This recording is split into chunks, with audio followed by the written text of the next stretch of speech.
খাগড়াছড়িতে যুবদলের প্রতিষ্ঠা বার্ষিকী ব্যাপক কর্মসূচির মধ্য দিয়ে জেলা যুবদলের উদ্যোগে পালন করা হয়।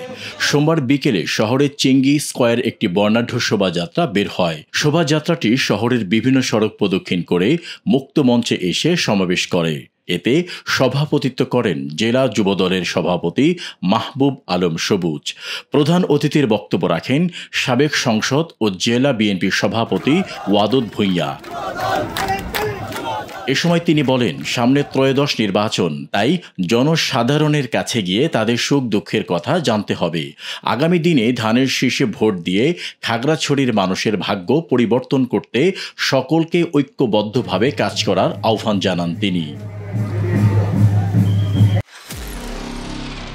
নিরপেক্ষ, সত্য প্রকাশে আপোষহীন।